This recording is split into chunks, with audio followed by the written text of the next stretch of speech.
Un saludo como siempre, queridos estudiantes, con las disculpas por el retraso. Ustedes saben, el carnaval, pese a que no estuve festejando mucho, sí tenía muchas obligaciones atrasadas que había que cumplir. Por esa razón que recién estamos enviando el tema. En fisiología gastrointestinal, la parte del funcionamiento como tal, ya vimos la parte anatómica, ¿verdad?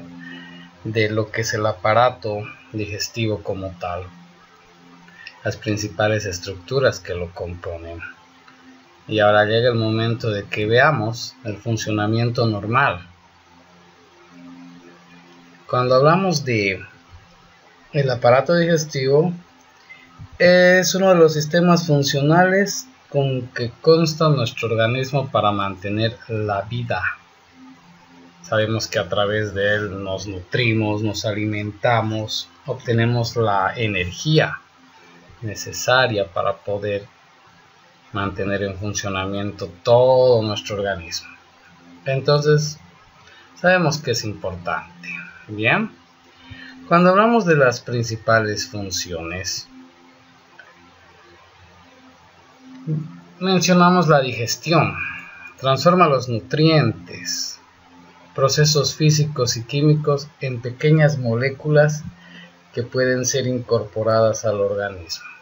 Vale decir que todo lo que comemos tiene que ser digerido, entra a la digestión para transformarse en moléculas que puedan aportar a nuestro funcionamiento normal.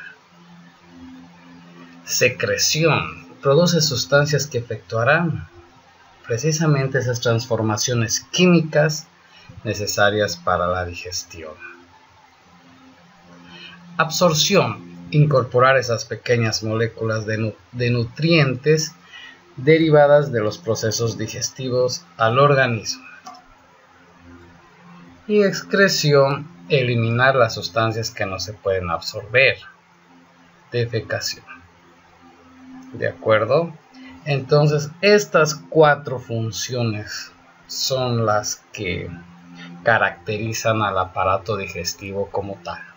Digestión, secreción, absorción, excreción. Hablamos de órganos tubulares, sí, que forman parte del tubo gastrointestinal como tal, del tubo digestivo. Habíamos hecho una comparación que es como un tubo que tiene una entrada o una salida, solamente que distribuido en varios segmentos con una forma característica. Hablamos de la boca, faringe, esófago, estómago, intestino delgado, que está constituido por el duodeno, yeyuno e ilion, y el intestino grueso o colon, constituido por el colon ascendente, transverso, descendente, sigmoides y recto. Ahí tenemos el esquema, ¿no? En el esquema podemos ver los órganos tubulares que mencionamos, ¿verdad? A través del cual van todas las moléculas que hemos ingerido hasta que sufren transformaciones y se tenga que desechar, como hemos mencionado, lo que no se pueda absorber. Pero así como órganos tubulares, sabemos que tenemos los órganos glandulares o glándulas anexas del tubo digestivo, en donde figuran las salivares, el hígado, el páncreas, ¿verdad? Que sabemos que hígado y páncreas no solo participan del proceso digestivo de forma importante, también cumplen otras muchas funciones que no están relacionadas al proceso digestivo como tal. Si hablamos de hígado, sabemos que cumple más de 300 funciones. Está relacionado entre muchas otras cosas con la producción de sustancias que nos van a mantener en un funcionamiento normal. También, hablando del páncreas, sabemos que así como va a producir sustancias que ayuden con la digestión, cumple otro tipo de funciones. Que también van a mantener nuestro funcionamiento normal. Nosotros nos acordamos de ellos como las glándulas anexas o los órganos glandulares. ¿Qué más? Cuando hablamos de las paredes del tubo digestivo, es decir, la constitución de los órganos como tal, decimos que están precisamente formadas por distintos tipos de tejidos. Eso hace que puedan desempeñar sus funciones, ¿sí? Y pues, sobre todo, podemos ver vellosidades que no están en todo el tubo digestivo, ¿no? Vamos a ir viendo en cuáles. Ahí están, ¿sí? La mucosa, que está en la luz, precisamente estas vellosidades y la mucosa están en la luz, en la parte interna. La submucosa, que vendría a ser la lámina que está después. Las musculares, ¿sí? Cuando hablamos de las musculares decimos que hay una interna, que es de que las fibras tienen disposición circular, la externa con fibras de disposición longitudinal. Bien, dos tipos de fibras, dos tipos de distribución de disposición existe en el músculo del tubo digestivo. Sabemos que es músculo liso, involuntario, porque tiene que realizar las funciones de mezcla, de transporte, de llenado, de vaciado. Entonces, la disposición de estas fibras le va a permitir realizar todas esas labores. Bien. Después,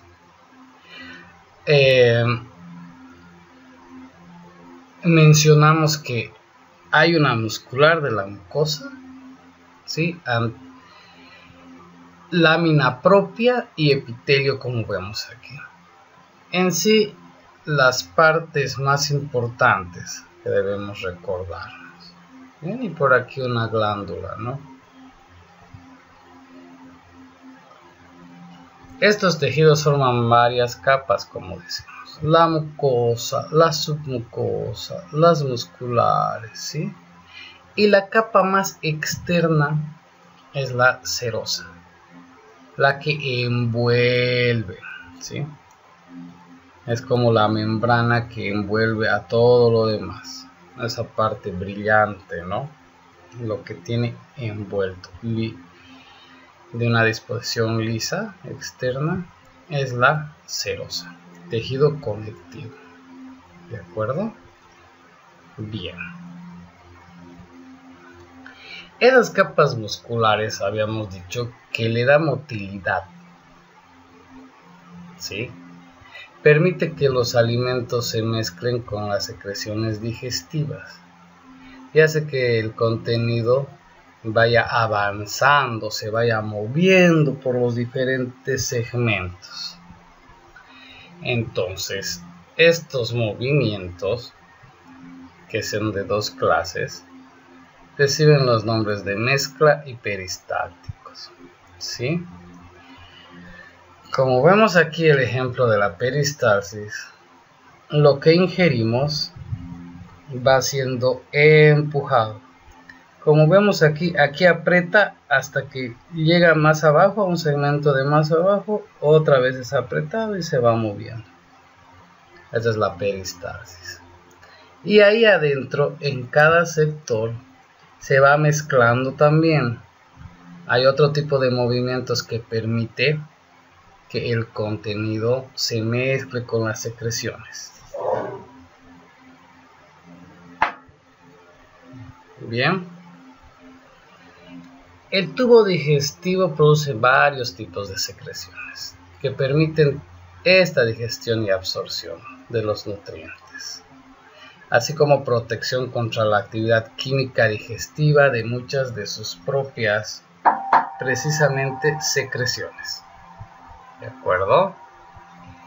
Entonces, aquí hay una tablita que por favor la tienen que tomar bien en cuenta porque vamos a preguntar en el examen estos valores.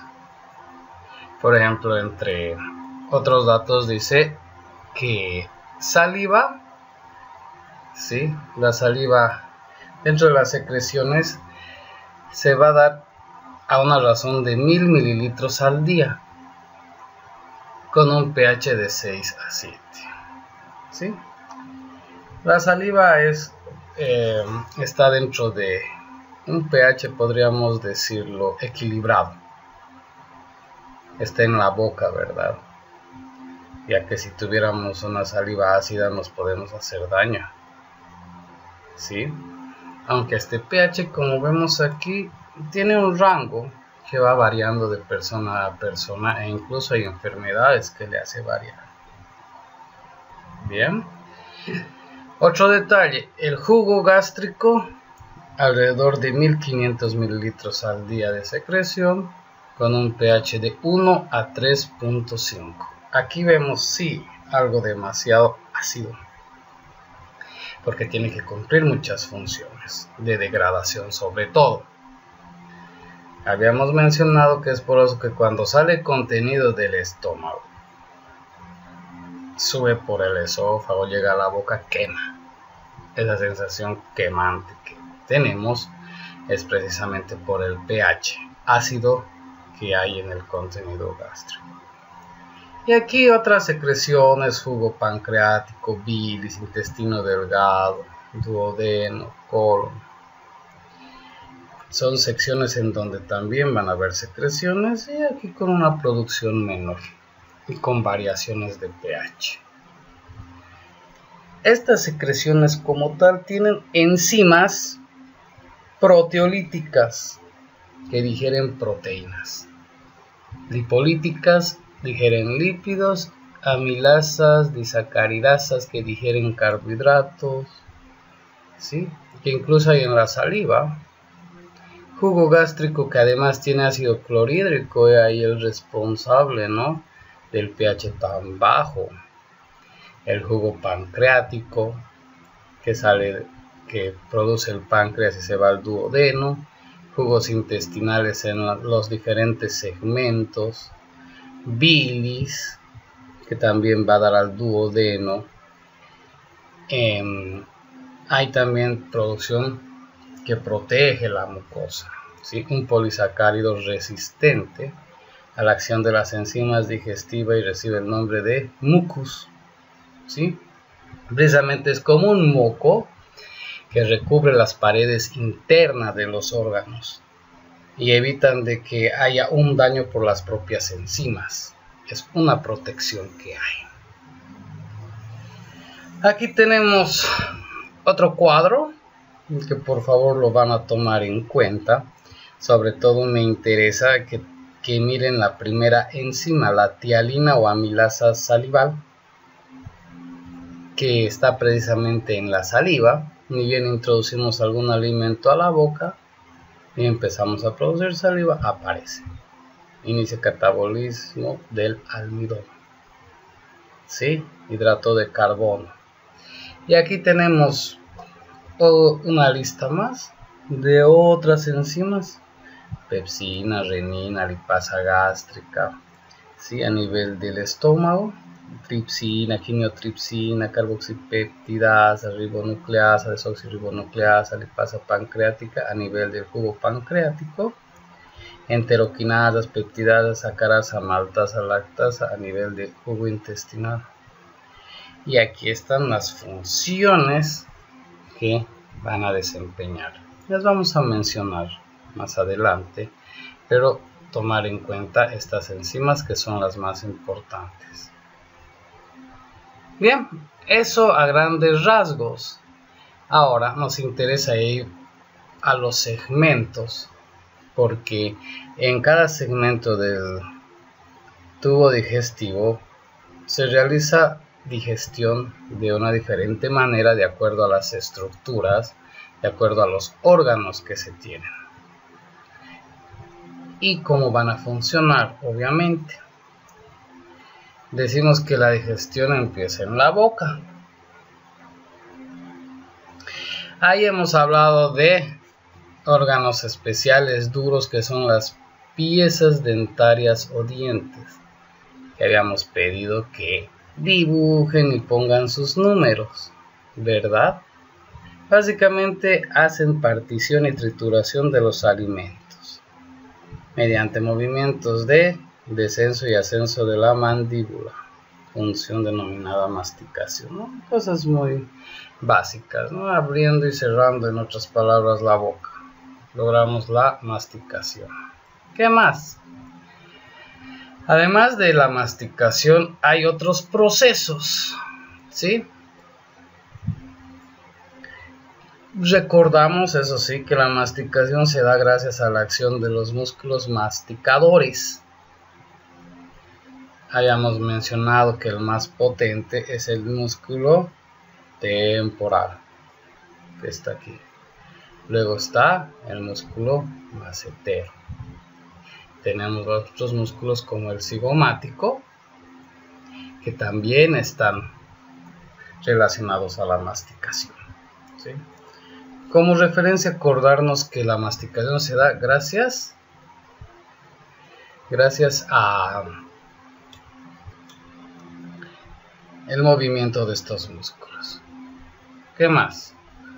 La insalivación. Hemos mencionado las glándulas salivales también, ¿verdad?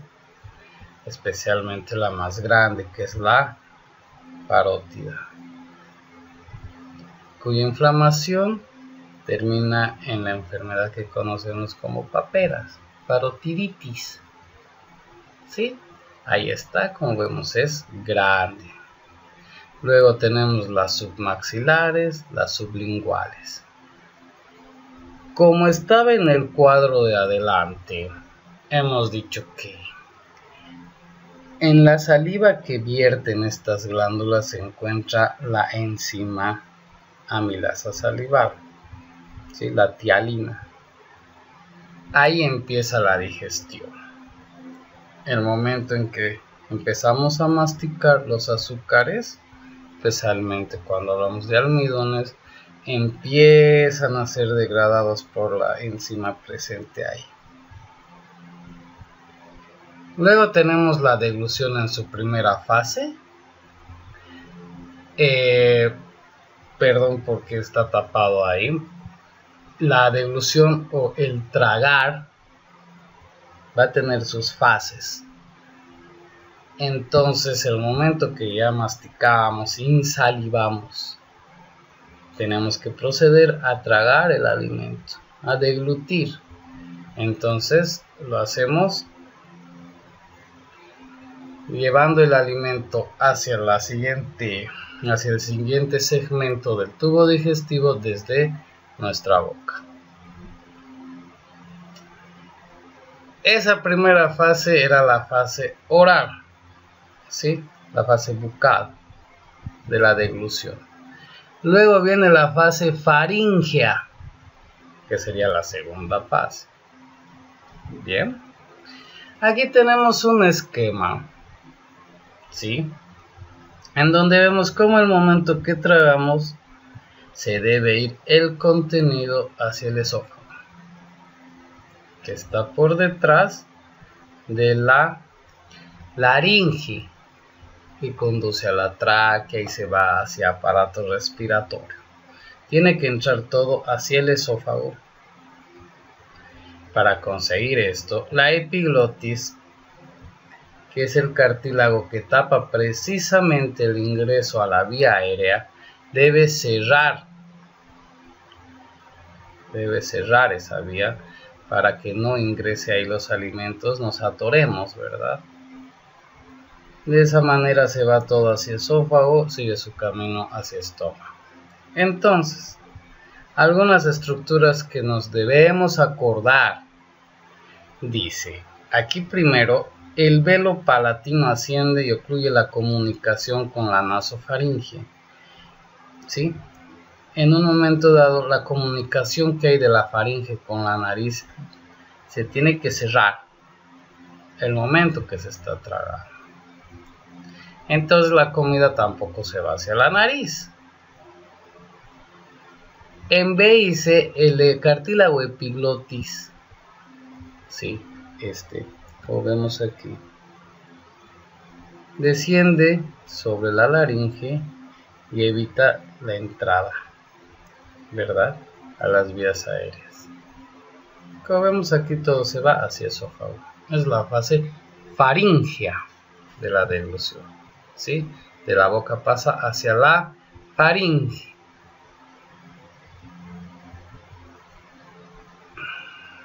Ahí está, como podemos ver en el esquema. Nótese que el epiglotis tapa. Un proceso que cuando nos ponemos a hablar a medio comer, esto se va a abrir y va a entrar contenido a vía aérea y nos atoramos. Bien. La tercera fase de la deglución es la fase esofágica. Como dice el nombre, en el esófago. ¿Sí? En el esófago. Miren la musculatura que tiene el esófago. ¿Sí? Miren. ¿Sí? Cuando el bolo alimenticio llega empujado por las ondas peristálgicas hasta la unión gastroesofágica, se produce la relajación del esfínter y entra el alimento al estómago. Hemos mencionado que ese esfínter también se denomina cardias, ¿sí? Entonces, esta musculatura que tenemos aquí, en primera instancia es músculo estriado voluntario con el que tragamos, ¿no? Es por eso que ahí adelante, a nivel de la boca, precisamente en el momento en que empieza la deglución, podemos controlar, ¿sí? Podemos controlar al momento de tragar. Esa parte está en la voluntad. El resto es fibra lisa, porque ya no manejamos el esófago. Es músculo liso que va a realizar ese movimiento de peristalsis para llevar el contenido que hemos ingerido hasta el estómago. Bien. Y aquí está el esfínter gastroesofágico, llamado también cardias, en la unión gastroesofágica. Bien, a este nivel, cardias. Aquí se lo puede ver con una endoscopía. Eso se mantiene cerrado. Es por eso que el contenido del estómago no tiene que salir. Como habíamos dicho, entre otras cosas, es bastante ácido. Quema. Y cuando esto se hace permanente, va a hacer que el tejido del esófago empiece a sufrir daño, lo que a veces acaba hasta con úlceras, que pueden llegar al mismo cáncer. Entonces llega ahí esta tapa, como habíamos dicho, este esfínter. El momento en que llega el bolo alimenticio, se abre y entra al estómago del alimento. ¿Sí? Aquí algo que entró en el examen de algún grupo, ¿no? ¿Qué parte del estómago es este? Esto se llama fondo, ¿verdad? Esta parte. Alguien dirá, pero está arriba, como que ¿por qué el fondo? Bien, precisamente por la disposición que tiene se llama fondo. Fondo porque ya no continúa con algo más, ¿sí? Con algo más. Tenemos el cuerpo, habíamos dicho que está el cardias, ¿sí? El esófago aquí, viendo por segmentos. El píloro, el esfínter pilórico y el duodeno o primera sección del intestino delgado. ¿sí? Las criptas gástricas o pliegues gástricos que están aquí, que son como esas arrugas. Como podemos ver, hay 3 capas de músculo liso, ¿sí? La longitudinal, la circular y la oblicua. Porque sabemos que el estómago actúa como una licuadora. Básicamente ahí tiene que mezclarse todo, realizar en todo tipo de movimientos la unión con las secreciones que hay ahí. Entonces tiene que mover por adentro, hay una mezcla constante, permanente de los alimentos, ¿sí? Y acabando de mencionar las partes, una curvatura mayor, obvio, una curvatura menor. Eso ya por lógica tenemos que acordarnos, ¿sí? Bien, ahí, el estómago constituido por este tipo de capas. El aspecto normal de la mucosa gástrica tiene pliegues y surcos, ¿sí? Y está el esfínter pilórico, que delimita el orificio de igual nombre, el píloro, aquí, ¿verdad? ¿De acuerdo? Aquí, para ingresar, hay un esfínter, el gastroesofágico o cardias, y aquí para salir, el esfínter pilórico, ¿verdad? Son 2. Es decir, no está esto abierto a libre voluntad. Esto se cierra para que se pueda realizar de una manera adecuada la digestión. Y las secreciones no puedan entrar a uno u otro lugar. Porque también si habláramos de que el contenido ácido del estómago se viene a este lado, hace también daño. Todo eso está calculado, ¿sí? Y aquí hemos visto una vez más las capas que se tienen. Las capas, dice submucosa, mucosa, submucosa, las musculares que habíamos dicho que es en el único lugar que hay de 3 clases: circular, longitudinal y oblicua. Y su serosa, que habíamos mencionado que es el envoltorio, ¿sí? Y bueno, los distintos segmentos. Las glándulas gástricas, ahí tenemos principalmente 3 tipos, como vemos aquí, principales, ¿no? Estas glándulas están formadas por células secretoras, ¿sí? Y van a cumplir diferentes funciones. Estos 3 tipos de glándulas gástricas principales están en su mucosa. Y tenemos las glándulas mucosas del cardias, ¿sí? Como estas, que están ubicadas en esta zona precisamente del cardias. Son pequeñas, productoras de mucus y escasas en número. Hay menos, ¿sí? Si en el examen ponemos que la cantidad de glándulas gástricas es menor en un tipo, mencionar cuál pondrán las mucosas del cardias. Bien. Luego tenemos las glándulas oxínticas. Están en el cuerpo. ¿Sí? Son grandes, en forma de tubos. Y tienen varios tipos de células. Y entre sus secreciones están principalmente el ácido clorhídrico, ¿sí?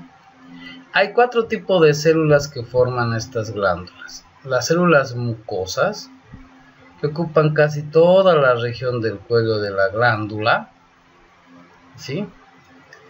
Tapizan la superficie de la mucosa y son productoras del mucus protector, precisamente contra el propio ácido clorhídrico. Neutraliza para que no haga daño esa parte. Cuando hay una falla en ese funcionamiento, hay una sobreproducción de ácido clorhídrico que no puede ser neutralizado, es una de las causas principales de que se haga las famosas úlceras. Empieza a hacer daño. Y uno de los principales causantes para esto es la presencia del famoso Helicobacter pylori, el principal culpable de las famosas gastritis. Otras células son las células principales que producen pepsinógeno, ¿sí? Que es el precursor de la pepsina. Importante porque digiere la proteína colágena de las carnes. De acuerdo que para muchos más, otros menos, dieta en carnes, una de las que facilita su digestión es la pepsina. Luego tenemos las células parietales. Esas son muy abundantes.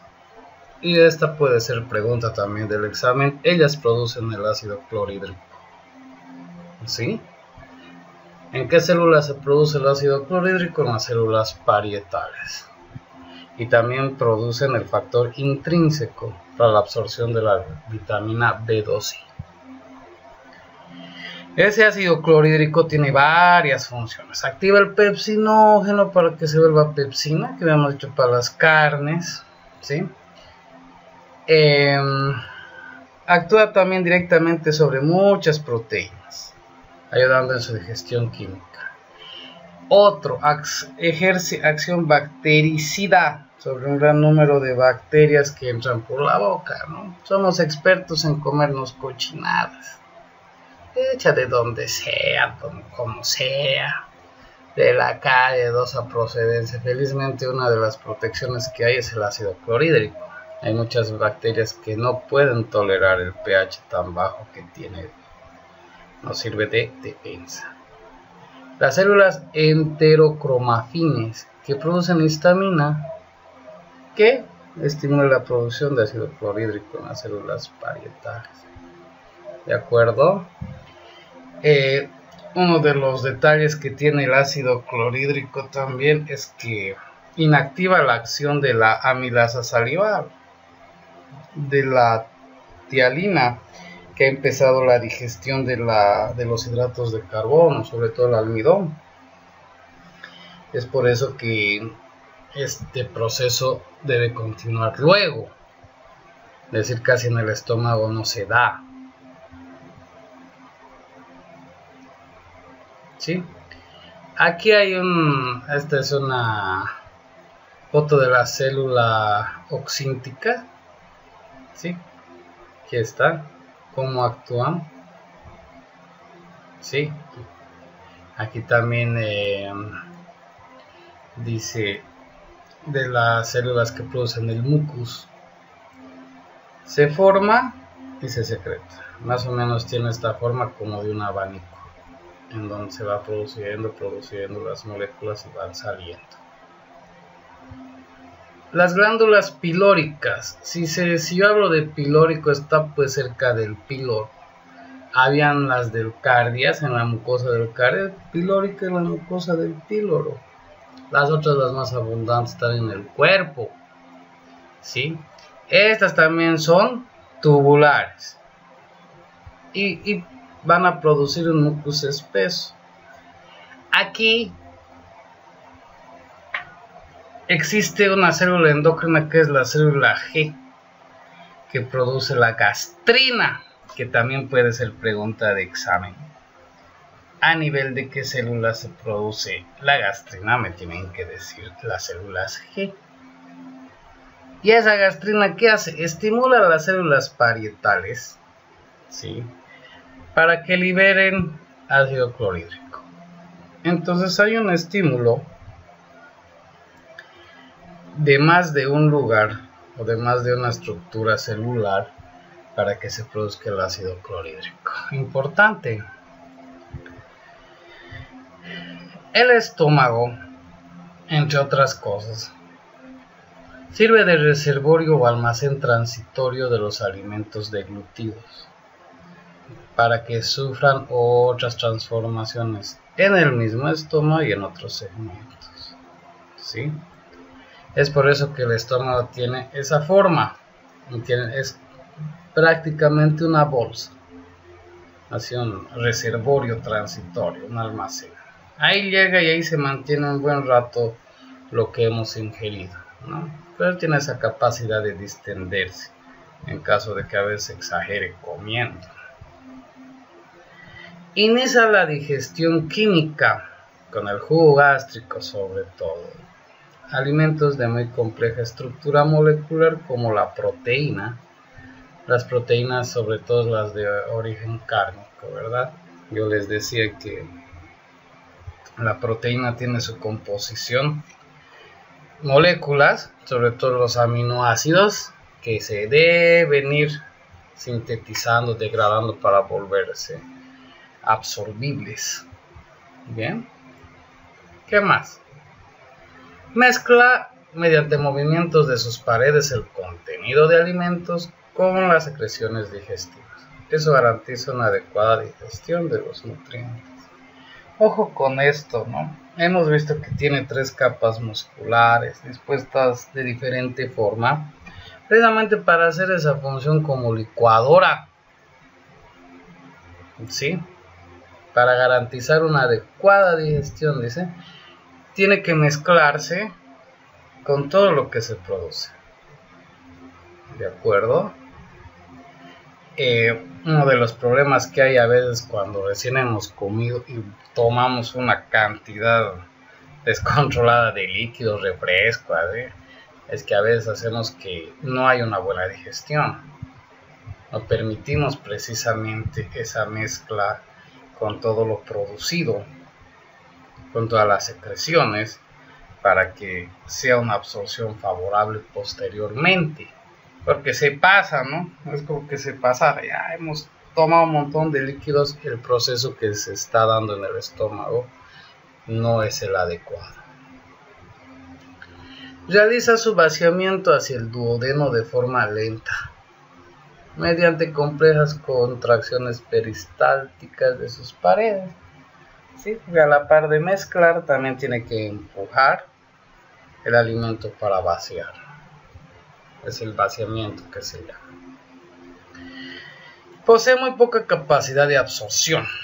Casi no se absorbe en el estómago. Algunas sustancias muy liposolubles como el alcohol y algunos medicamentos como la aspirina se absorben, ¿no?, en el estómago. Obviamente hacen efecto más rápido, mucho más rápido. Esto sobre todo en las damas, ¿no? La mucosa del estómago en las mujeres absorbe más rápido el alcohol. ¿Sí? Es una tendencia a que le suba más rápido. Es algo genético, ¿no? Es algo que así está dispuesto. Ahora, habíamos dicho que ya va a hacer movimientos de vaciamiento, ¿sí? Entonces se va a través del píloro el alimento al intestino delgado, ¿sí? Entonces, nos vamos a la primera sección del intestino delgado, que es el duodeno. El duodeno es muy importante, ¿sí?, porque guarda estrechas relaciones, aparte del estómago y con lo que continúa, que es el yeyuno, con el hígado, la vesícula biliar, las vías biliares, el páncreas. Y bueno, hablamos de que esté el ángulo hepático, precisamente porque el hígado ahí se apoya. Pero como vemos aquí, como ya hemos visto, la vía biliar llega a esa primera porción del intestino delgado o al duodeno, ¿sí? Este duodeno, que no lo vimos en la parte de anatomía, tiene 4 porciones, ¿sí? El bulbo duodenal, aquí, tiene comunicación con el antro pilórico. Esta parte de aquí es el antro pilórico o zona pilórica, como habíamos dicho, del estómago, que tiene sus propios tipos de glándula. Ya. La segunda porción, ¿sí?, la segunda porción, que es vertical, bueno, casi, ¿no? Se pone como embajada. Ahí recibe la secreción, ¿sí? Biliar y pancreática.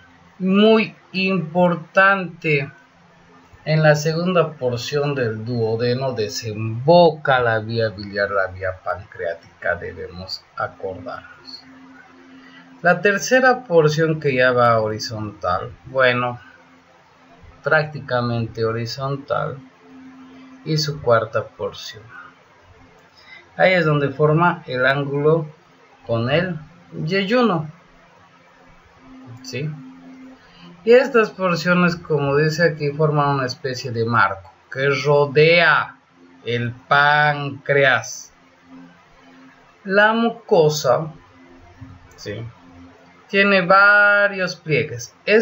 Estas partes que vemos aquí como arrugas son las válvulas conniventes, que van a poseer a nivel histológico diferentes tipos de células que van a producir también diferentes tipos de secreción. Y aquí está el ángulo duodeno yeyunal, que es la frontera, podríamos decir, la parte que separa duodeno de yeyuna.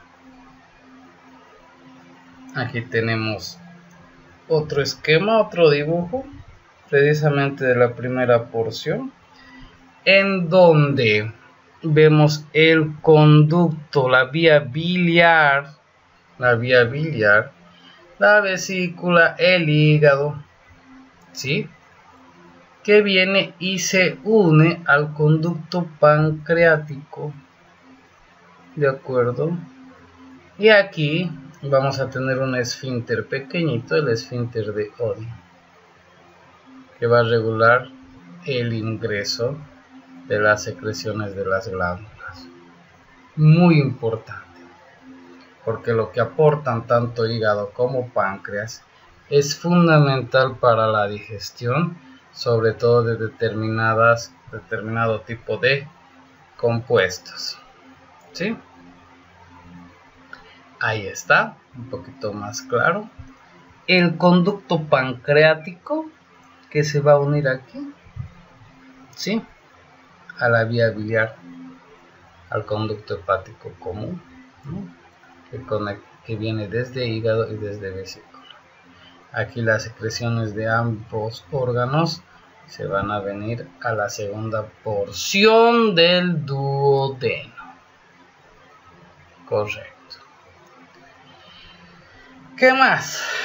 La estructura de la pared del duodeno, que es casi la mismísima en todo el intestino delgado, ¿sí?, que va a tener su mucosa, va a tener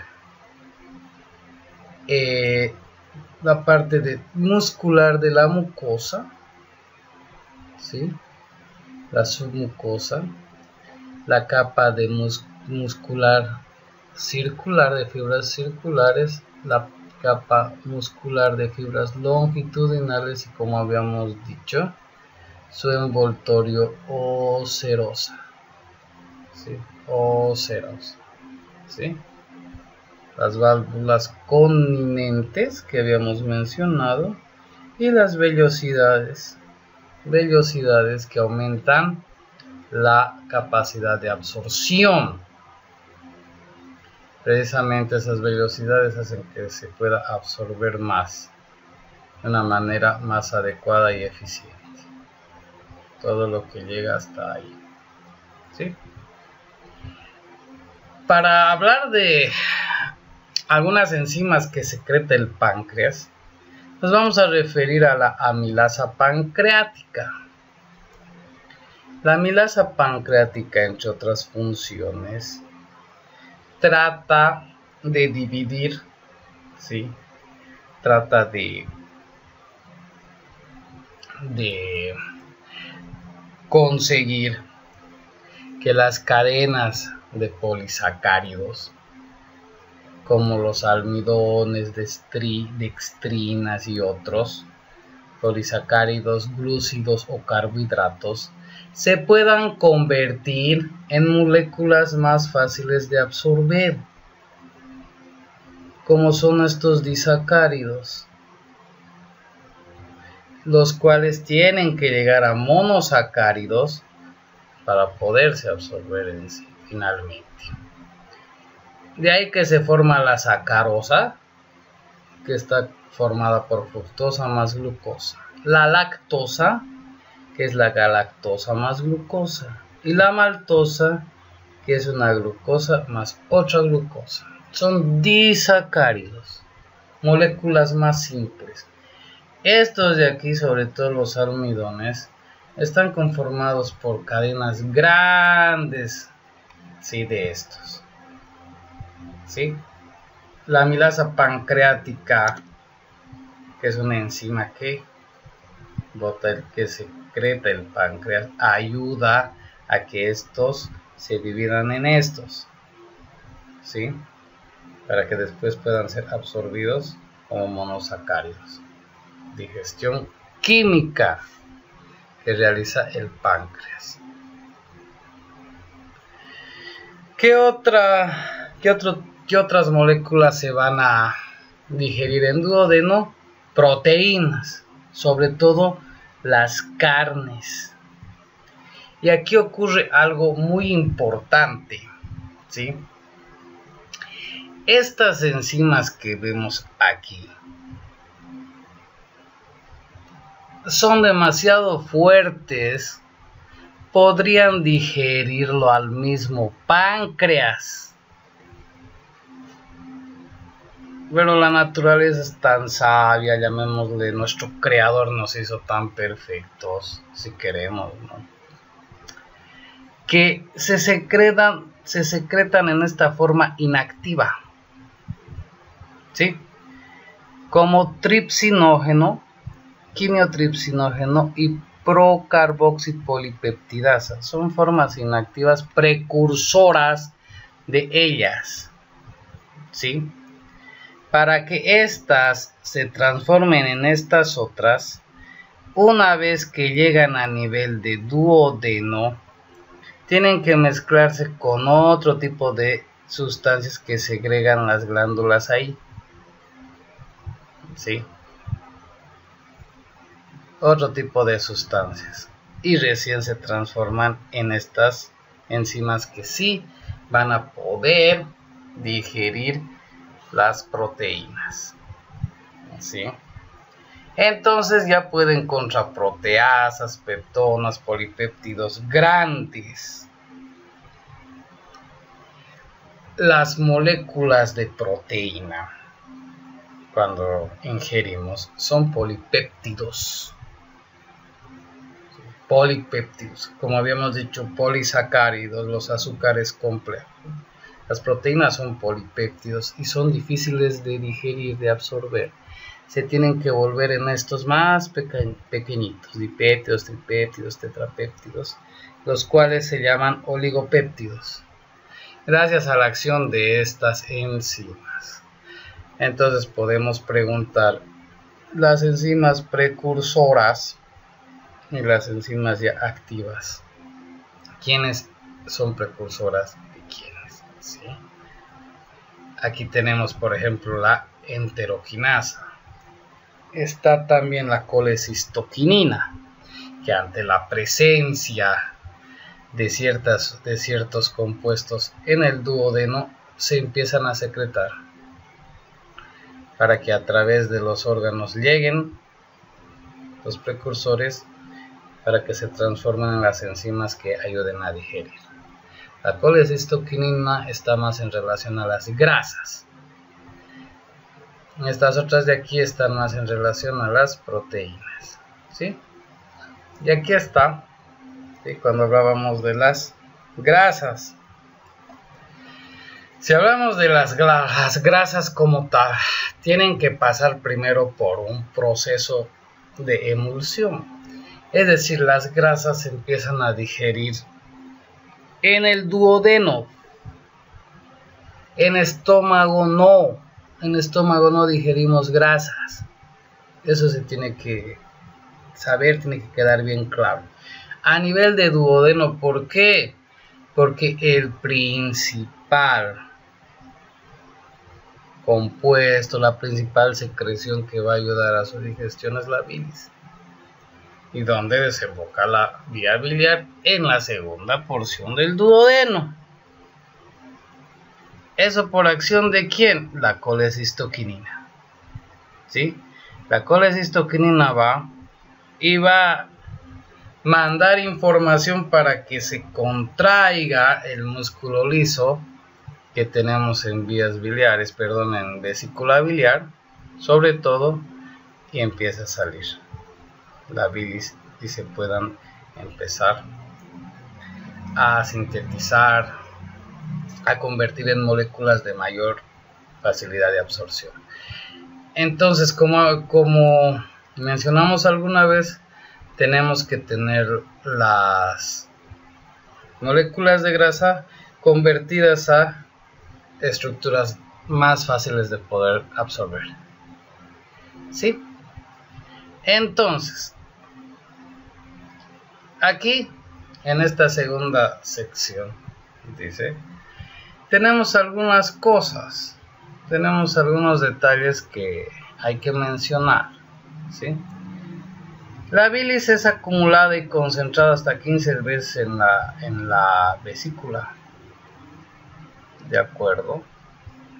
Entonces, comemos las grasas, ¿sí? Ya lo graso pasa a duodeno porque no se ha podido digerir en el estómago.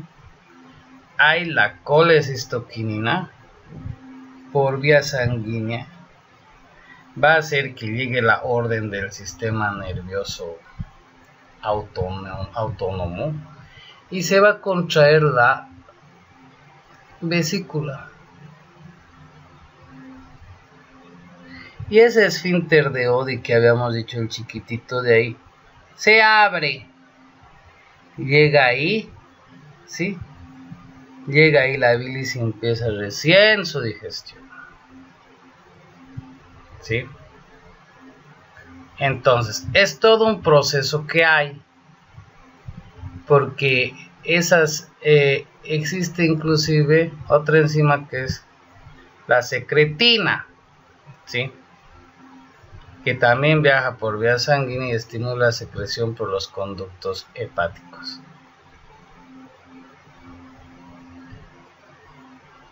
Las sales biliares vía sanguínea estimulan secreción de hepatocitos.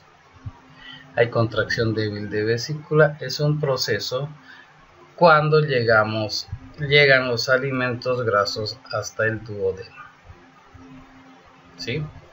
Se vacía el estómago y empiezan a ver, mediante las enzimas, órdenes de que se tiene que vaciar la bilis. Es por eso que resulta dañina una dieta muy alta en grasas, porque todo este proceso aumenta y si hay bilis restante, ¿sí? Una vez en la luz del duodeno, va a empezar a irritar y va a tenerse que salir, ¿sí? Ya sea hacia arriba o hacia abajo. Y eso también pasa con el alcohol.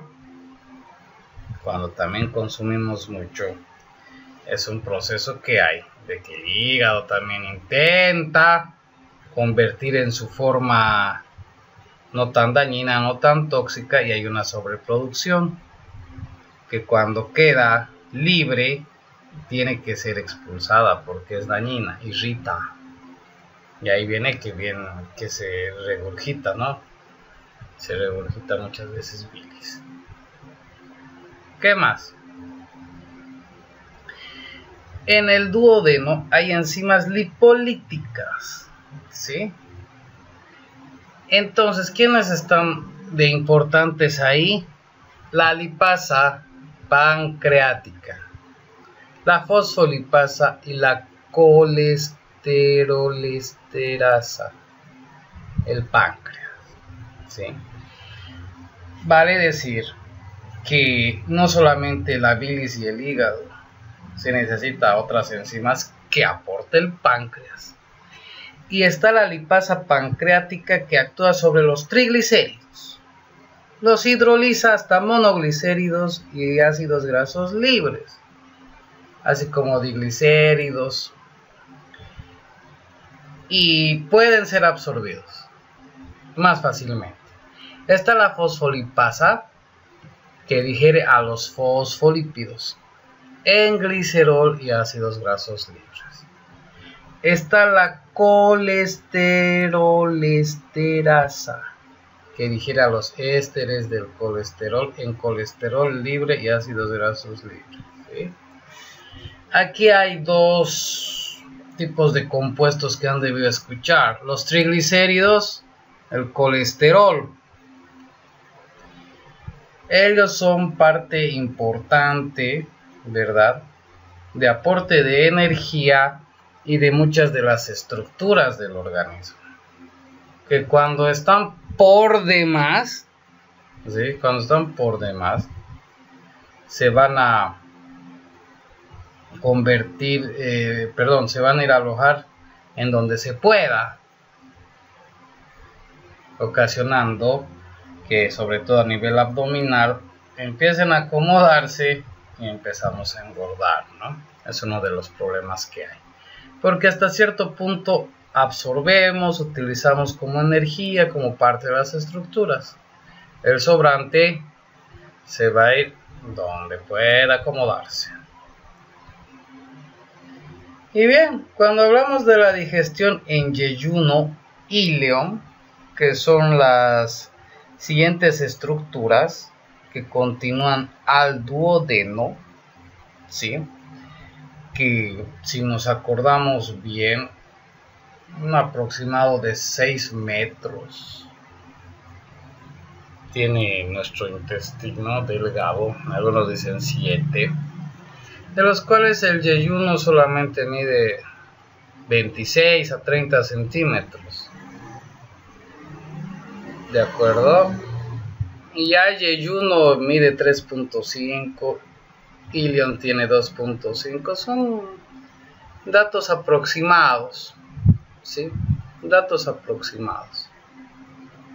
Entonces nos acordamos primero, no varía mucho de estructura de las capas, ¿sí? No varían mucho. Entonces, sobre todo las vellosidades, hay algunas glándulas, están las capas musculares, y sabemos que termina en un envoltorio o serosa. Músculo liso, ¿sí? Serosa. Aquí hay dos nombrecitos que creo que no les he mencionado tampoco en anatomía. Son los plexos de Meissner y de Auerbach, o Auerbach si quieren. Esos plexos son plexos nerviosos que controlan la musculatura lisa para la motilidad intestinal, que se ven afectados en algunas patologías, ¿sí?, en donde no puede haber buena digestión, buena absorción, buen tránsito intestinal.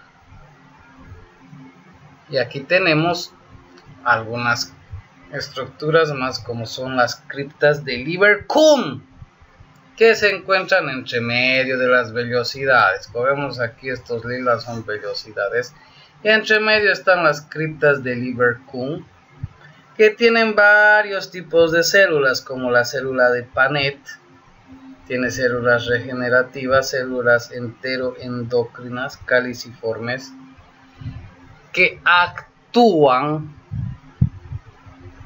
de diferentes formas para lograr una adecuada absorción del contenido que llega hasta ahí, ¿sí? Una adecuada absorción de ese contenido. Otro detalle: hay tejido linfoide en la pared del yeyuno ileón, en la submucosa, que forma acúmulos o placas, como las placas de Peyer, ¿sí? Las placas de Peyer, que juegan un papel importante defensivo contra la penetración de moléculas extrañas como virus y bacterias. En esta figura hay una placa de Peyer, 2 válvulas de Kercher, vellosidades y todas las capas de la pared intestinal. ¿Sí? Ahí está la cripta de Lieberkühn. ¿De acuerdo? Aquí. La digestión a este nivel se da tomando en cuenta que los enterocitos poseen sobre las membranas de sus microvellosidades moléculas de enzimas para digerir disacáridos, algunos polipéptidos no tan grandes, pocos aminoácidos, diglicéridos, triglicéridos que no hayan sido digeridos por la lipasa pancreática. Estas son moléculas ya más pequeñas, no estamos hablando de chamacro, así de grasas grandes, de azúcares grandes, ¿verdad? No estamos hablando de proteínas, sino de pequeñitos. Estas enzimas encargadas de digerir disacáridos son las disacaridasas. Sí, ya hemos mostrado quiénes eran. Ahí había una listita, ¿no? Entre otras que eran digeridas por la amilasa pancreática. ¿Sí? Se encargan de romper los enlaces químicos entre los monosacáridos de cada disacárido y ya es absorbido de esta forma. Vale decir, a nivel de duodeno ya se hace la partición, ¿no?, de estas cadenas de polisacárido. Quedan en forma de disacáridos y cuando ya llegan al nivel del yeyuno ilión, estas últimas, las disacaridasas, ya las vuelven monosacáridos y son absorbidas de esa forma por el organismo y utilizadas así como moléculas de energía. El representante principal, la glucosa, ¿verdad? La glucosa. Entonces podemos preguntar, ¿a qué nivel se da? ¿Sí? La digestión de disacáridos, me dirán yeyuno y ilión. ¿A través de quién? Las disacaridasas. ¿Qué otra cosa? Son 3 los tipos de disacaridasas. La sacarasa, que actúa sobre la sacarosa, la transforma en glucosa y fructosa, sus monosacáridos constituyentes. Este es un disacárido que se parte en estas dos, ya habíamos visto en el esquema anterior. Estos ya pueden ser absorbidos directamente, son monosacáridos. Ya pueden ingresar al torrente sanguíneo, trasladarse para cumplir las funciones, etc.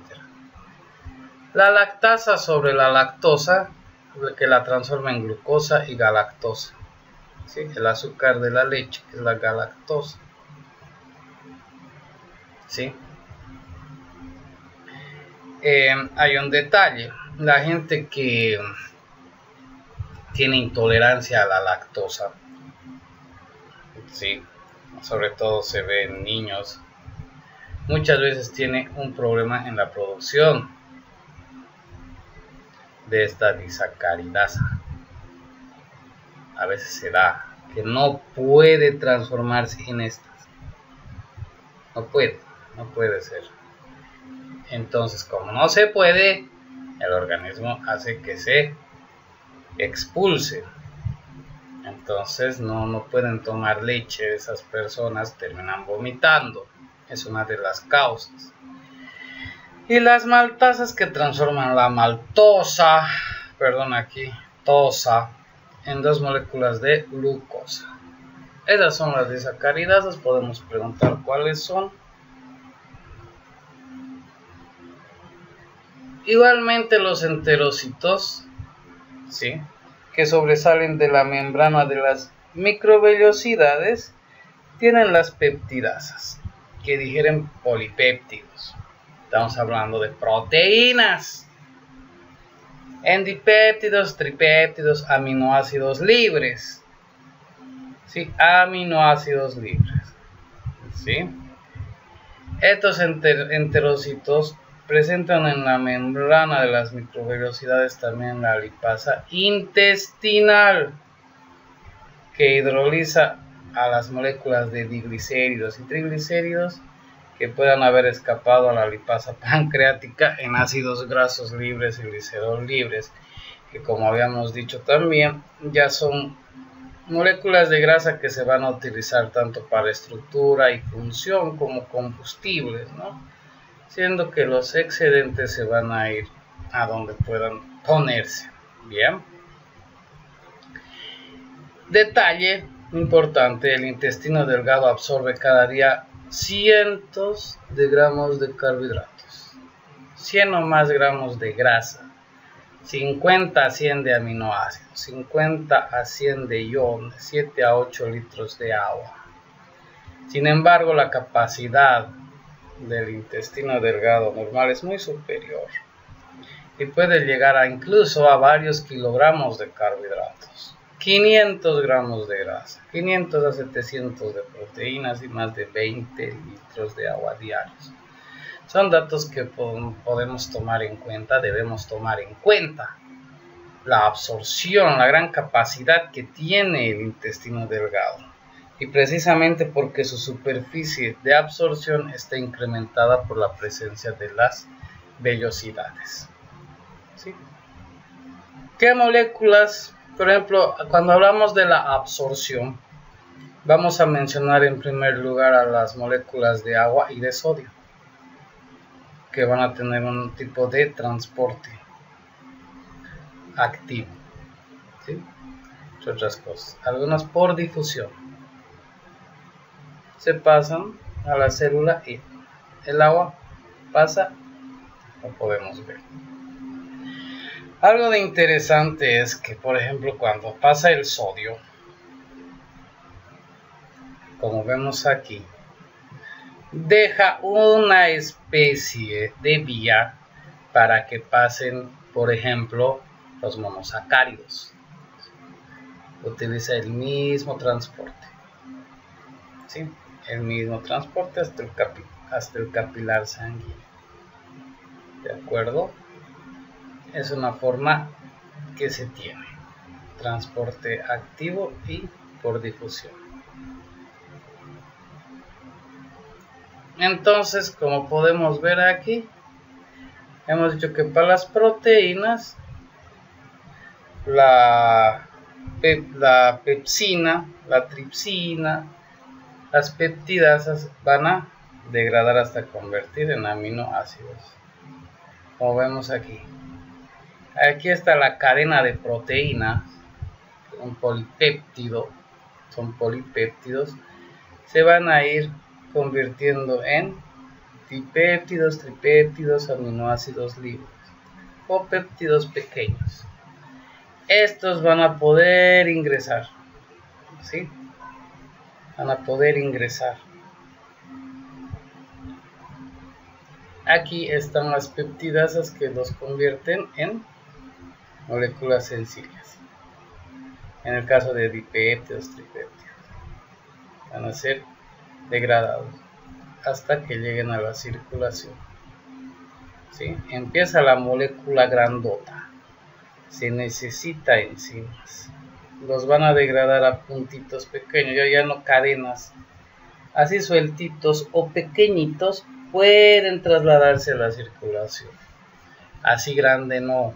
Estas moléculas grandes no pueden entrar, son demasiado. ¿Sí? ¿Qué es lo que pasa con las grasas? Bueno, desde la boca con la amilasa salival van ingresando, y habíamos dicho que a nivel de estómago no pasa nada. En el duodeno ya actúa la bilis y la lipasa pancreática. Sí, la bilis va a producir el estado o el proceso de emulsión, ¿sí? Y ya a través de las enzimas se van a ir degradando hasta convertirse en pequeñitas. Como vemos aquí está todo colado, Estas como bolitas son las moléculas ácidos grasos grandes, ¿sí? O sea, lípidos grandes de alto peso molecular. De ahí se van a ir degradando poco a poco, se van a ir separando hasta que quedan en ácidos grasos y glicerol libre pequeñitos. De esa manera es absorbido, gracias a la acción de las diferentes enzimas. Destino de los nutrientes absorbidos, ¿no? Aquí está la luz del intestino y se va. Sí, los aminoácidos monosacáridos son hidrosolubles, ¿no? Los kilomicrones se van por vía de la linfa, ¿sí? Al capilar sanguíneo, ¿sí? Los hidrosolubles como los monosacáridos, aminoácidos, dipéptidos, tripéptidos, vitaminas e iones como sodio, potasio, calcio, hierro, etc. son absorbidos por los enterocitos y los pasan hacia los capilares sanguíneos, ¿sí? De la velocidad intestinal y se van hasta la circulación portal y les conduce hacia el hígado, ¿sí? Hacia el hígado, donde también a veces van a tener otro tipo de procesos para ser distribuidos a otros tejidos.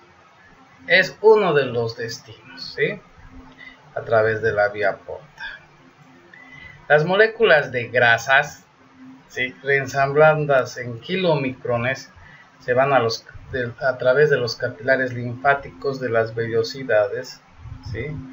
Los vasos quilíferos, que los trasladan por la circulación linfática hasta que se depositan en la sangre venosa, donde son trasladados y distribuidos a la circulación del organismo. Como habíamos dicho, algunos son almacenados como fuente de energía, parte de la estructura, y el sobrante va a ir a dar sobre todo a los lugares blandos, como en el abdomen, ¿sí? Aquí una imagen también que hemos puesto en el examen práctico, al menos las partes de aquí espero que no se hayan equivocado. Cuando hablamos del intestino grueso y hablamos de sus capas, hablamos de la mucosa, submucosa, circular, muscular, muscular longitudinal y su envoltorio la serosa. La mucosa no presenta vellosidades en el intestino grueso, al menos en la cantidad que hay en el delgado. Algunos datos también importantes. Cada día pasan como 1500 mililitros de quimo a través de la válvula iliocecal. Muy bien.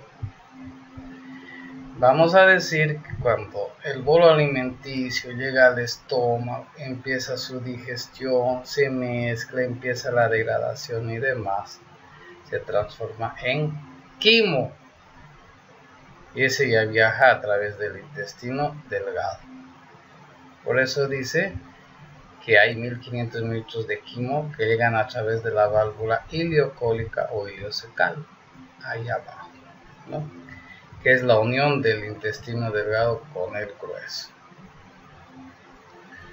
Esa válvula iliocecal está en la desembocadura del ileón en el cielo.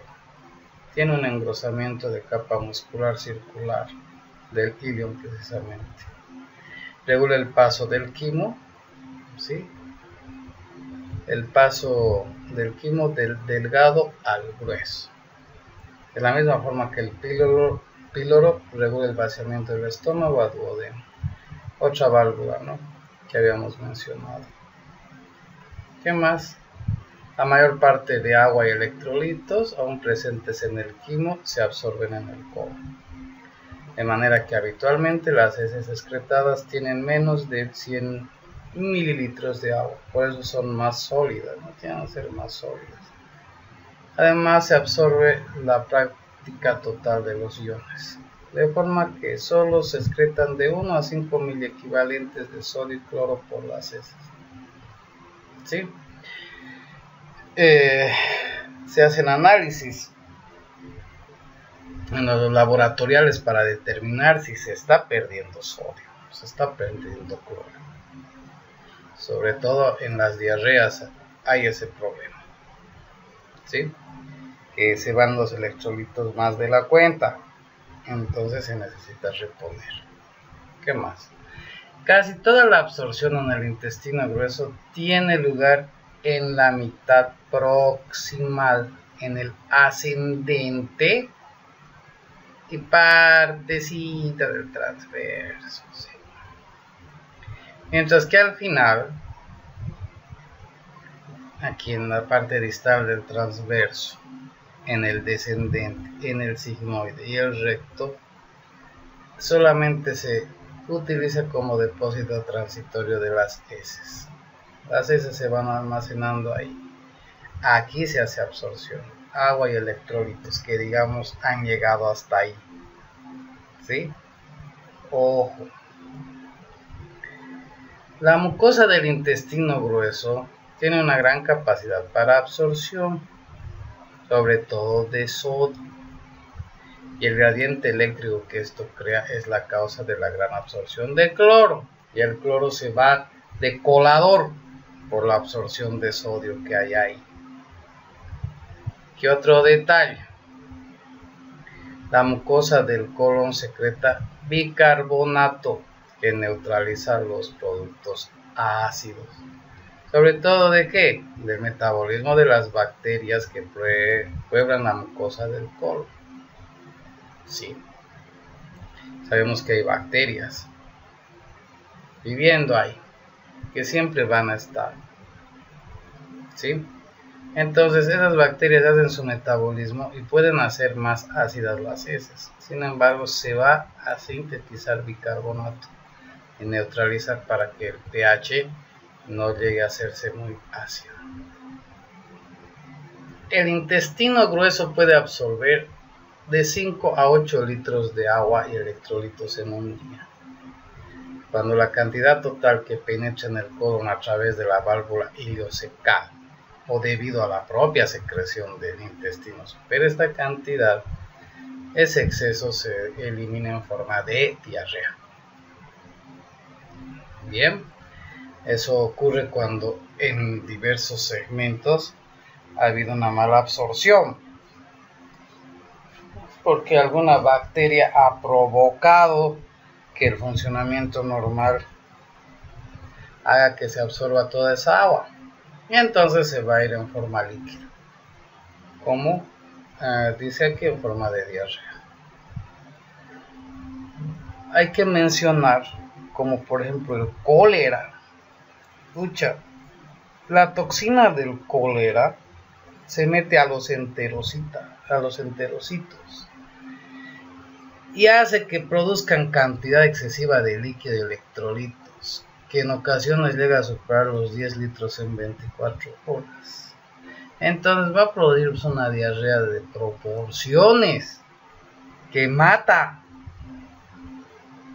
porque esa cantidad tan elevada de líquidos y electrolitos no pueden ser reabsorbidos en el colon. Viene una deshidratación intensa y puede haber un shock. El cólera es mortal. O sea, esa enfermedad ocasiona de que la persona se pueda ir con diarrea, como habíamos mencionado. Entonces, una enfermedad a tomar en cuenta, porque entre otras cosas, aunque no hayan visto, se las pone a las personas en unas camas con un hueco atrás, porque no pueden estarse levantando cada rato al baño. Es terrible. Empiezan a producir diarrea en cantidad bastante seria, ¿sí? La actividad bacteriana que habíamos mencionado se da por la gran cantidad de bacterias que hay ahí, ¿sí? Sobre todo hay bacilos, o sea, viven en simbiosis, son huéspedes, ¿sí? Digieren pequeñas cantidades de celulosa, que habíamos dicho que es la envoltura, una de las envolturas de la célula vegetal. Y a veces consumimos en poca cantidad, porque en alta cantidad podemos vomitar, no se puede digerir. también aportando monosacáridos obtenidos al organismo y forman sustancias importantes como vitamina K, como vitamina B12, riboflavina, tiamina, etc. Algo que no habíamos mencionado también es que en grasas, las grasas ayudan a que otro tipo de vitaminas se puedan sintetizar, como la vitamina E. Es muy importante por eso también su ingestión, ¿no? Hay algunas más también que necesitan de las grasas, y muchas veces en la gente que se vuelve vegetariana causa trastornos. Bien, de manera que por favor, para tarea de este sábado van a averiguar cuáles son las vitaminas liposolubles. ¿Sí? Es una tarea que me van a entregar este sábado. La composición de las heces normalmente están formadas por 3/4 partes de agua, 1/4 de materiales sólidos. A la vez hay 30% de bacterias muertas, 10 a 20% de grasas, 10 a 20% de materia inorgánica, 2 a 3% de proteínas, 30% de productos no digeridos, componentes secos de jugos digestivos, pigmentos biliares, células epiteliales desprendidas. La gran cantidad de grasas procede principalmente de la formada por bacterias y las que contienen las mismas células epiteliales descamadas, ¿sí? Estos datos, por favor, todos estos números a tomar en cuenta. El color pardo marrón o marrón de las heces es debido a la estercobilina y a la urobilina. Ojo, vas a preguntar esto. Sustancias que derivan de la bilirrubina, que viene a su vez del hígado, ¿verdad? Y el olor obedece a los productos de actividad bacteriana, los cuales pueden variar de una a otra persona, dependiendo del tipo de flora bacteriana y de la alimentación que hay. Es por eso que si hay alguna infección, si hay presencia de muchas bacterias, se va a tener también unas deposiciones con olor más desagradable. Es precisamente por eso, por la flora bacteriana que hay. Que si bien hay una normal, hay otra patógena. Muy bien. Entonces vamos a seguir dando los temas lo antes posible, y es la tarea que les he encargado, ¿verdad? Las vitaminas liposolubles. Vamos a estar conversando, hay algunas cosas que tenemos que hablar. Y estén atentos siempre al grupo en donde vamos a poner instrucciones, ¿de acuerdo? Les agradezco mucho, nos estamos viendo pronto.